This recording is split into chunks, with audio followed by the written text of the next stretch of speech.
Prvý dnešný príbeh je tu. Ahoj.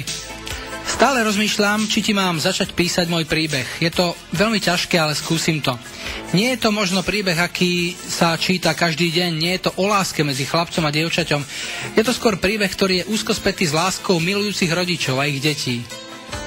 Mám zakrátko 23 rokov, za sebou pekné detstvo, super rodičov a čo je najhlavnejšie, milujúceho manžela, s ktorým som spolu 4,5 roka. Možno si povieš, OK, čo by som ešte chcela. Pravdu povediac, skoro nič. Len jednu jedinú vec, a to je aspoň jedno zdravé dieťatko. Celý môj príbeh sa začal rok a pol po svadbe. S manželom sme veľmi túžili po dieťatku. Plánovali sme ho a ja som otehotnela. Vznášala som sa v oblakoch celých 7 mesiacov. Všetko bolo v poriadku. Až raz. Bola som na ultrazvuku a lekár si pozeral moje dieťatko ako si pridlho. Už z jeho tváre som cítila, že niečo nie je v poriadku.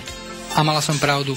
Lekár mi najprv oznámil, že to bude chlapček a potom so strachom na tvári povedal diagnózu hydrocephalus internus. Niektorí z vás možno vedia, o čo ide. Jednoducho povedané, vodnatielka mozgu. Bolo to ako rana pod pás. Začali sa dôkladnejšie vyšetrenia, pravidelnejšie kontroly, až prišiel deň D. Narodil sa nám o mesiac skôr synček Tomáško. Ukázalo sa, že je oveľa viac chorý, ako lekári predpokladali. Doma sme ho vôbec nemali, lebo začal rýchlo chudnúť a po 6 týždňoch sme ho navždy stratili. Bola to tá najhoršia strata v mojom živote.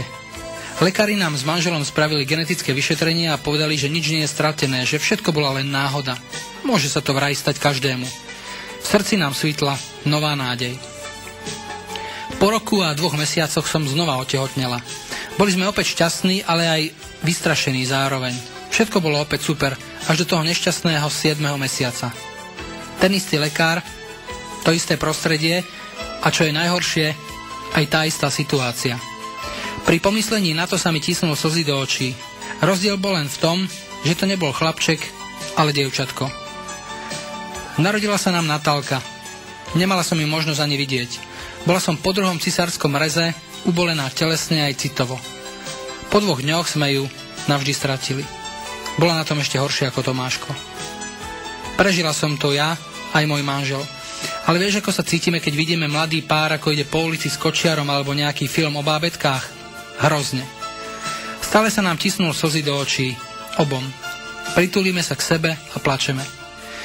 Najhoršie to je, keď sa nás niekto neinformovaný pýta: tak čo, ešte nečakáte prírastok? Veď ste už dosť dlho spolu, či nie? Vtedy strácam slová. Alebo: Zuzi, taká mladá a už máš toho toľko za sebou, celý život máš v keli. Lekári nám dávajú ešte jednu nádej. Poslednú. Ale tej musí predchádzať dôkladné genetické vyšetrenie v Bratislave a potom sa uvidí. Máme strach, obaja. Ešte raz zažiť také peklo, bojím sa, že to psychicky nezvládnem. Neviem, čo mám robiť.